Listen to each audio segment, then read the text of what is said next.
संसद के भीतर जो है कोई भी ऐसा प्रतीक नहीं रहना चाहिए जो कि संविधान या इस देश का जो लोकतंत्र है जी। उसकी मर्यादा के विरुद्ध हो। तो बहुत बहुत साधु उसमें जो है दंड, यानी जी। दंड का मतलब होता है किसी को चोट मारना, किसी को हानि पहुंचाना, किसी साथ हिंसा करके, उसको जो है भयभीत करके और कानूनों का पालन करवाना, ये राजाओं की व्यवस्था थी। लेकिन लोकतंत्र में जो है इस प्रकार की व्यवस्था नहीं होती है।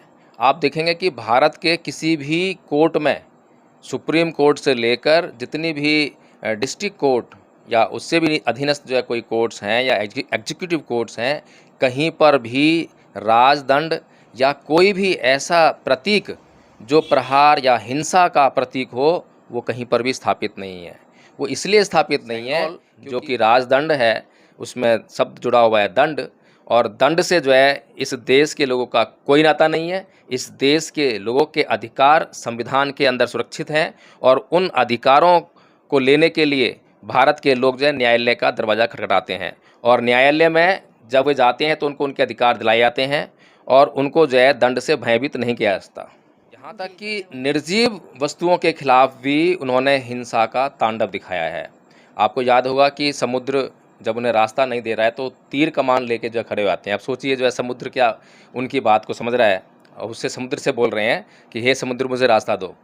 क्या एक कॉमन सेंस अप्लाई करने वाला व्यक्ति ये सोच सकता है कि कोई नदी, कोई नाला, कोई समुद्र ऐसे प्रार्थना करने पर उसको रास्ता देगा, उसको जाने देगा? ब्राह्मण संस्कृति जो है वो हर बात का सॉल्यूशन, हर बात का निराकरण जो है हिंसा से ही ढूंढती है। जो ब्राह्मण संस्कृति के जितने भी देव हैं, ईश्वर हैं, वे सभी उनके जो कैरेक्टर आप देखेंगे तो उन्होंने अपनी पूरी ज़िंदगी में कभी भी कहीं पर भी कोई भी जो सफलता पाई है या कोई भी घटना को अंजाम दिया है तो उसमें अहिंसा का कहीं पर भी पालन नहीं है। हिंसा से ही उन्होंने जो है हमेशा समाधान करने का प्रयास किया है।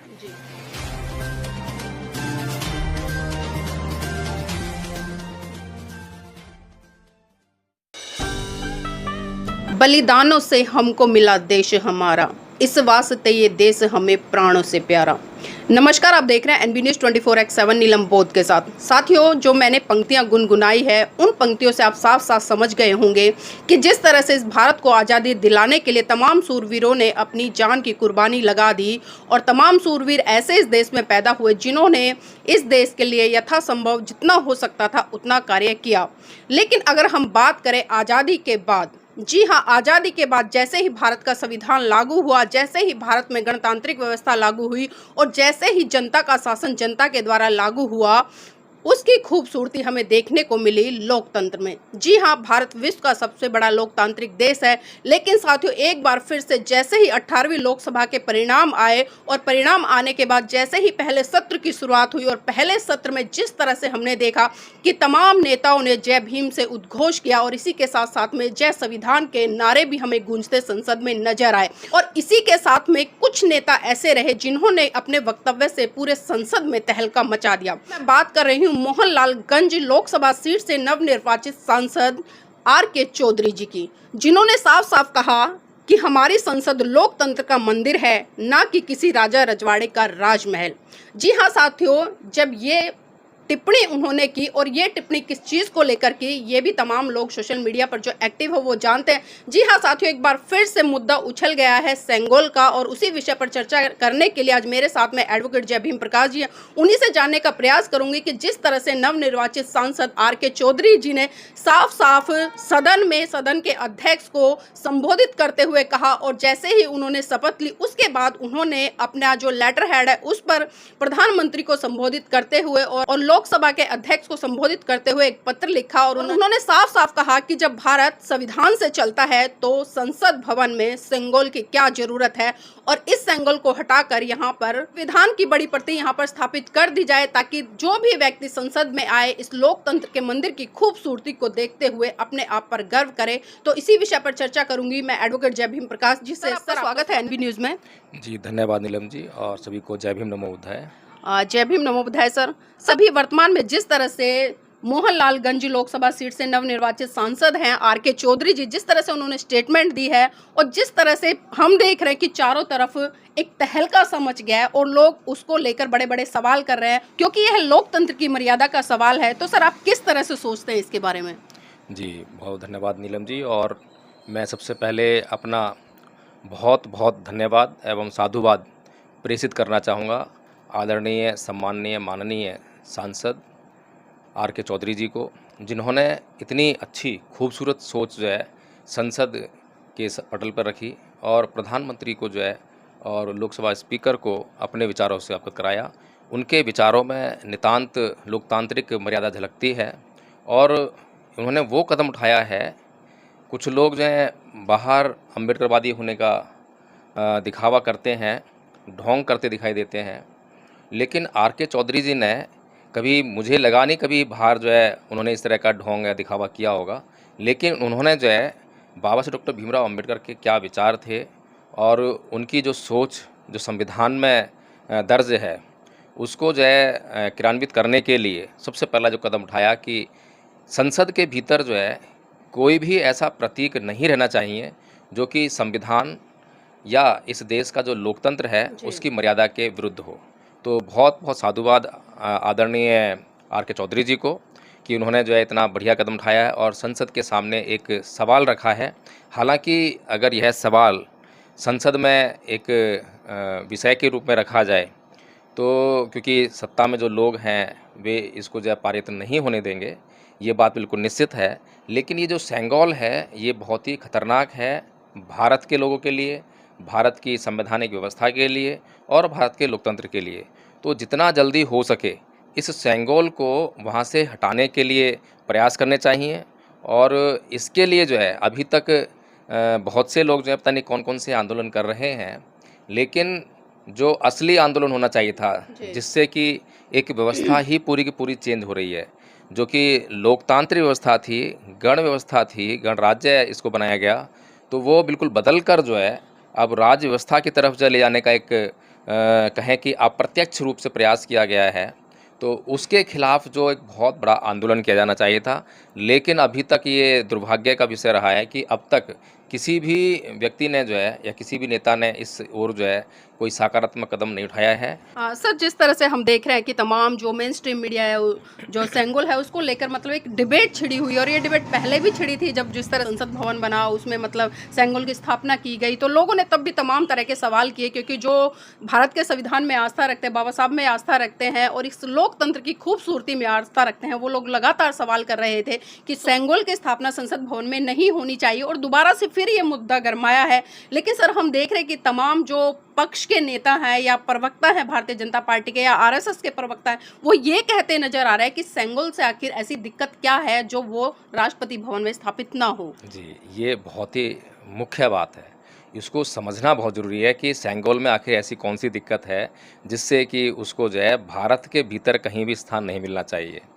अभी जो सेंगोल है जिसको कि राजदंड ये कहता है, प्रधानमंत्री जी ने शायद जो है इसी तरह परिभाषित किया है कि ये राजदंड है और पुरानी व्यवस्था है। तो जो पुरानी व्यवस्था थी वो जनता के हित में थी या नहीं थी, इसको बहुत अच्छी तरह से सोच विचार करके भारत की संविधान सभा ने भारत के संविधान में जिस शासन व्यवस्था को अपनाया वह लोकतांत्रिक व्यवस्था है, वह राजाओं की व्यवस्था नहीं है, रजवाड़ों की व्यवस्था नहीं है। जो राजाओं की और रजवाड़ों की व्यवस्था थी उसमें जो है दंड, यानी दंड का मतलब होता है किसी को चोट मारना, किसी को हानि पहुंचाना, किसी साथ हिंसा करके उसको जो है भयभीत करके और कानूनों का पालन करवाना, ये राजाओं की व्यवस्था थी। लेकिन लोकतंत्र में जो है इस प्रकार की व्यवस्था नहीं होती है। आप देखेंगे कि भारत के किसी भी कोर्ट में, सुप्रीम कोर्ट से लेकर जितनी भी डिस्ट्रिक्ट कोर्ट या उससे भी अधीनस्थ जो है कोई कोर्ट्स हैं या एग्जीक्यूटिव कोर्ट्स हैं, कहीं पर भी राजदंड या कोई भी ऐसा प्रतीक जो प्रहार या हिंसा का प्रतीक हो वो कहीं पर भी स्थापित नहीं है। वो इसलिए स्थापित नहीं है क्योंकि दंड के द्वारा किसी को सुधारा नहीं जा सकता। दंड जो है वो अल्टीमेट है, अंतिम विकल्प है, पहला विकल्प नहीं है। लेकिन क्योंकि जो अभी सत्ता में लोग हैं वो ब्राह्मण व्यवस्था के लोग हैं, मनुवादी व्यवस्था के लोग हैं, और ब्राह्मण संस्कृति जो है वो हर बात का सॉल्यूशन, हर बात का निराकरण जो है हिंसा से ही ढूंढती है। जो ब्राह्मण संस्कृति के जितने भी देव हैं, ईश्वर हैं, वे सभी उनके जो कैरेक्टर आप देखेंगे तो उन्होंने अपनी पूरी ज़िंदगी में कभी भी कहीं पर भी कोई भी जो सफलता पाई है या कोई भी घटना को अंजाम दिया है तो उसमें अहिंसा का कहीं पर भी पालन नहीं है। हिंसा से ही उन्होंने जो है हमेशा समाधान करने का प्रयास किया है। अभी जिस तरह से आपने कहा कि जो ब्राह्मण संस्कृति है वो अपनी हर समस्या का समाधान हिंसा से ढूंढती है, तो अभी किस आधार पर कह रहे हैं सर? देखिए नीलम जी, आप जो है रामायण उठाकर देख लीजिए। रामायण में जो देव हैं वो राम हैं, आराध्य जो है हिंदुओं के, जो है ब्राह्मणों के ईश्वर हैं, उनके अवतार हैं। और उन्होंने जो है उनका कैरेक्टर आप देखेंगी, कहानी पूरी पढ़ेंगी तो कभी भी एक भी घटना, चाहे वो सुग्रीव को न्याय दिलाने वाली बात हो, खुद के लिए न्याय की बात हो, या फिर जो उनके जो गुरु थे उनके जो यज्ञ हुआ करते थे उसमें जो व्यवधान डालने वाले लोगों के खिलाफ़ कार्रवाई करनी हो या उन्हें रोकना हो, मतलब कोई भी आप जो है, और यहाँ तक कि मनुष्यों के खिलाफ़ ही नहीं या पशुओं के खिलाफ़ ही नहीं, यहाँ तक कि निर्जीव वस्तुओं के खिलाफ़ भी उन्होंने हिंसा का तांडव दिखाया है। आपको याद होगा कि समुद्र जब उन्हें रास्ता नहीं दे रहा है तो तीर कमान लेके जो खड़े आते हैं। अब सोचिए जो है समुद्र क्या उनकी बात को समझ रहा है और उससे समुद्र से बोल रहे हैं कि हे समुद्र मुझे रास्ता दो। क्या एक कॉमन सेंस अप्लाई करने वाला व्यक्ति ये सोच सकता है कि कोई नदी, कोई नाला, कोई समुद्र ऐसे प्रार्थना करने पर उसको रास्ता देगा, उसको जाने देगा? क्या ये कोई वैज्ञानिक दृष्टिकोण है, कोई वैज्ञानिक सोच है? और जब नहीं वहाँ पे जो है समुद्र उनकी बात सुन रहा है, क्योंकि एक बड़ी मूर्खता वाली बात है, एक तो पहली बात करनी नहीं चाहिए मूर्खता, जब कर ली चलो मूर्खता, नहीं सुन रहा है तो तीर कमान तान के जो है उसके ऊपर खड़े हो गए कि अब मैं तो ये सुखा के ही छोड़ूंगा। यानी कि हर बात में, रोम रोम में जो है हिंसा है। महाभारत को देख लीजिए, महाभारत में जो है कृष्ण जी को जो ब्राह्मण लोग हैं वो ईश्वर कहते हैं कि ये ईश्वर हैं, ये मुक्तिदाता हैं। अब कैसे मुक्तिदाता हैं जब उनके सामने जो सेना खड़ी है वो शिक्षित लोग हैं, सभ्य लोग हैं, यानी कि राजघराने से लोग हैं। अगर उनकी ज़िंदगी में कभी समस्या आती है तो पहले कोशिश करते हैं कि समस्या का समाधान जो है अहिंसा से किया जाए। लेकिन जो ब्राह्मणों के देव हैं, ईश्वर हैं, वो वहाँ पर समझाने का प्रयास नहीं करते हैं उनको जो है। और कहें कि अगर समझाने भी आते हैं, दुर्योधन को कहते हैं कि भाई अगर ठीक है एक काम करो, तुम जो है बस 5 गांव दे दो पांडवों को तो हम जो है तुम्हारे खिलाफ़ युद्ध नहीं करेंगे। अब सोचिए ये 5 गांव, और ब्राह्मण कहते हैं कि जो कृष्ण जी हैं वो जो है पता नहीं कितने लोगों के मालिक हैं, कितनी पृथ्वियों के मालिक हैं। अरे भैया जब इतने बड़े मालिक हो तो 5 गांव उनसे क्यों मांग रहे हो? 5 के लिए 10 गांव आप दे दो उनको, जो है समस्या खत्म हो जाती। लेकिन नहीं, वो एक जो है ना बात को जो है बीच में जीवित रखना है ताकि जो है वो जो हिंसा के द्वारा लोगों को भयभीत किया जा सके। धर्म की स्थापना भी करनी है तो वो जो है हिंसा के द्वारा ही करनी है। कह रहे हैं ना कि हमें धर्म की स्थापना करने हैं, ये सामने जो लोग खड़े हैं ये अधर्मी हैं, इन्होंने अधर्म किया है, तो धर्म की स्थापना करनी है तो भी हिंसा से करनी है। लेकिन उसके बाद भी अधर्म खत्म नहीं हुआ, धर्म स्थापित नहीं हुआ, धर्म का शासन कहीं पर भी नहीं है। और दूसरी ओर जो है नीलम जी मैं बता दूं आपको जो है कि जिस संस्कृति के लोग अभी सत्ता में हैं, जो उस संस्कृति को स्थापित करना चाहते हैं, उसके उलट एक संस्कृति, भारत की ही संस्कृति, बौद्ध संस्कृति है, समण संस्कृति, जो कि हर समस्या का हल जो है आपको अहिंसा से निकाल कर देती है। और ये कहते हैं भगवान बुद्ध कि कोई भी ऐसी समस्या नहीं है जिसका हल आप जो है अहिंसा से ना खोज सकें। भगवान बुद्ध जो है साफ साफ ये कहते हैं कि ना ही वेरेन वेरानी समन्तित कुदाचनंग अवेरन च समन्ति ऐस धम्मो सनातनो, कि वैर से कभी वैर शांत नहीं होता, अवैर से ही वैर शांत होता है। और जो कृष्ण जी वहाँ युद्ध में कर रहे हैं, एक तरफ एक ही फैमिली है, कोई दुश्मन नहीं है, लेकिन वो एक ही फैमिली में जो है उस डिस्प्यूट को सॉल्व नहीं करा पाते हैं।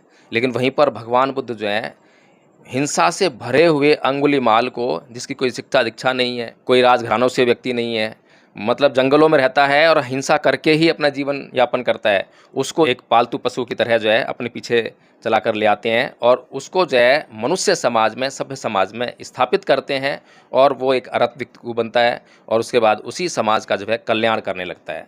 तो इस तरह से नीलम जी ये बात बिल्कुल स्पष्ट है कि इन लोगों के मन में जो है हिंसा ही भरी हुई है। हर बात में जो है शुरू से ही हिंसा चलती है और हिंसा के अलावा इन्हें कुछ दिखाई नहीं देता है।